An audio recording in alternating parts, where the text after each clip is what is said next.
Trumpang Ilonggo. Please subscribe And like and share. In the National Capital Region for the grand culmination of its campaign kickoffs. Today, a massive rally will be held at the Cuneta Astrodome in Pasay City as the Alianza continues its push to dominate the country's most decisive electoral battlegrounds. Magiging malaking show of force ang Pasay event dahil inaasahan mismo si Pangulong Marcos kasama ang kanyang mga kaalyado ang susuporta sa powerhouse 12-member Senate slate ng mga pinagsama-samang leader, mga batikang mambabatas at mga reform-driven na mga ehekutibo. Alright, and the Alianza started its campaign rallies in Ilocos Norte, then Iloilo City, and then Davao del Norte, where based on analytics, the events garnered an audience with a combined reach of more than 5 billion. Alright, now we are hoping that with today's grand rally in Metro Manila, more and more Filipinos will also get to hear our senatorial plans, legislative priorities, and Alianza's core message of unity and continuity, solidifying its role as the driving force behind the sustained progress of the Marcos administration beyond 2025. And so, to begin today's press con, I would like to call on APBP's campaign manager, Congressman Toby Tiangco, to give his opening remarks.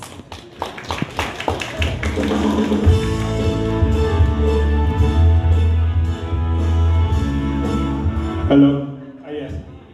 Good morning. Pasensya po, na-late ako. May activity lang sa Navotas. So, thank you very much again sa ating mga kasamahan sa media na nandito sa ating press conference, no? So, tuloy-tuloy po, nanggaling po tayo sa Luzon, nagpunta po tayo sa Visayas, nagpunta tayo sa Mindanao, ngayon naman NCR po tayo, and again, on Thursday and Friday, nasa Visaya po ulit kami.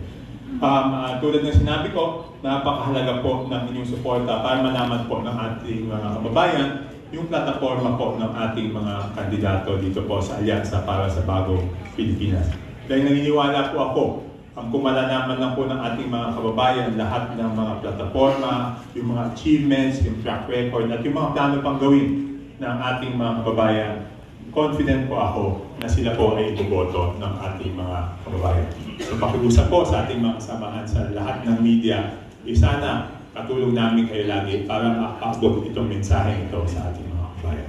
Isang magandang tanghali po sa inyo. And thank you so much, Congressman Toby Tiangco. Now, ladies and gentlemen, the stage is set and everyone is ready for yet another milestone event for the Alianza. But of course, before the big rally, we are very, very thankful to be given an opportunity to spend time with the press. And so, without further ado, it is with pride that I now introduce the Alianza para sa Bagong Pilipinas senatorial candidates. Beginning with, of course, ang dating DILG Secretary, MMDA Chairman, Congressman, multi-awarded Mayor ng Mandaluyong, taong uunahin ka. Number 1 sa balota, Kilos Abalos Attorney, Benhur Abalos.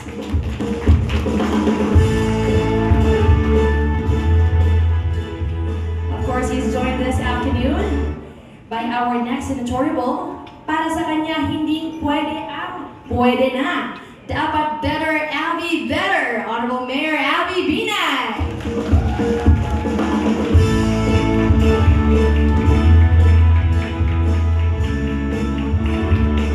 Alright, also joining our slate of senatorials this afternoon, ang tunay na lumalaban sa katawilian, naninindigan ang tama, ang ipaglaban, ang mali, labanan. Numero 33 sa balota, Senador Ping Lacson.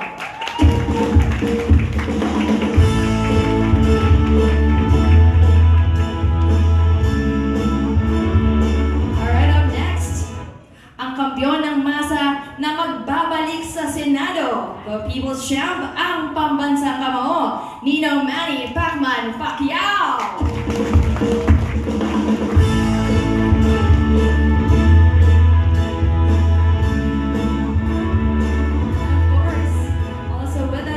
Our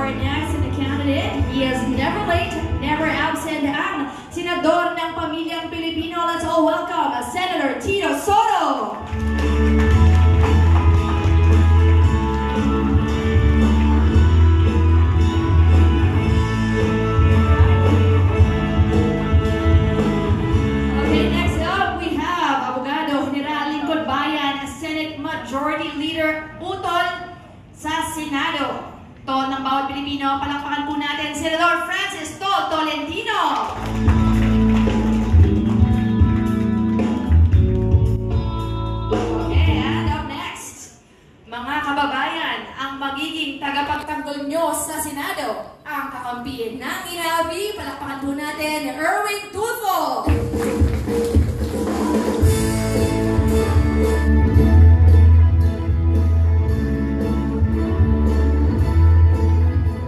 Alright, and completing our roster for today's press conference, mga kababayan, ang inyong bagong boses, bagong bukas, palakpakan po natin, Congresswoman and of course soon to be Senator Camille Villar!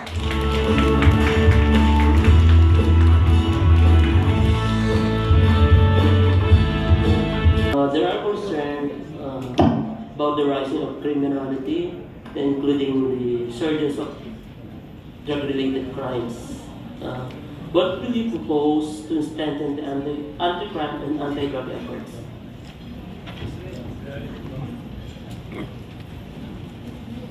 All right. Yeah, I respond.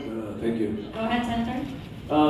One of my proposals now is incorporating the Dangerous Drugs Board and the Philippine Drug Enforcement Agency into one. I've studied this because of 20 years of the Dangerous Drugs Act, the Public Act 9165, which I principally authored and created in IDEA.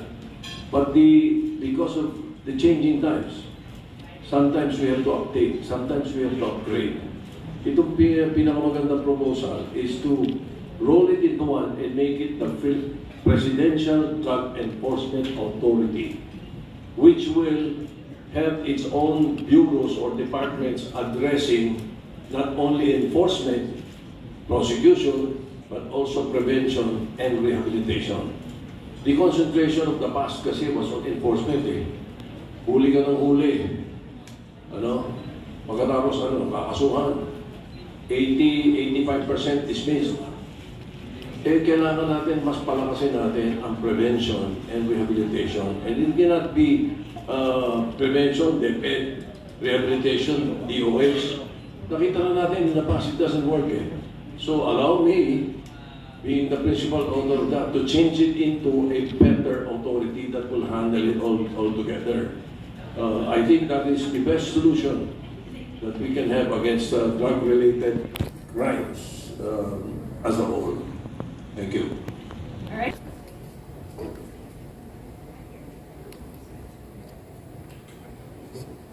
So I think I'm coming from the perspective of being a city mayor. Ang barangays po natin, ang frontliner, and yet are limited dun sa number of bantay bayans na pwede lang nilang i-employ. They're only limited to 20. Kung yung barangay mo ay napakalaki, kunyari kalaya sa barangay ng Caloocan, sobrang laki yung barangay nila doon. And limited lang po yung mga bantay bayan na pwede nilang legally to employ. So I think we have to empower our barangays because they are our frontliners and they're the ones that will respond first doon sa mga concerns ng peace and order sa baba ng ating mga lugar. So masyado kasing centralized kung puro police lang, pero siguro kailangan din ng community engagement, yung citizenry. You also have to empower them to be able to fight crime because usually the crime, those that commit the crime are not residents, mga hindi nakatira sa lugar nila, mga dayo, at silang nakakaalam, at sila yung lugar na naapektuhan. Kaya siguro kailangan din ng empowerment doon sa ating mga nakatira doon sa lugar na yun. Go ahead.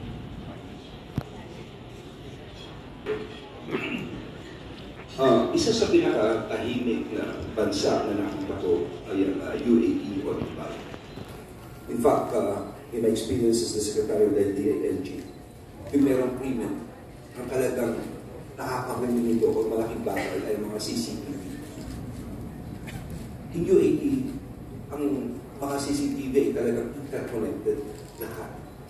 Talagang dun, mahirap gumawa ng krimen. At hindi lamang yun, yung camera nila is really AI na.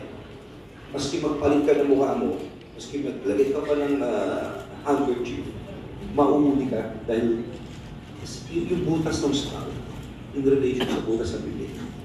Imagine, yun po yung cameras ng LGU na nandiyan ngayon. Cameras dito sa EDSA, pagsama-samahin natin lahat. It's so easy to track crimes. Madaling mahuli ito. No? Maski ngayon, siguro may pangkaan dyan.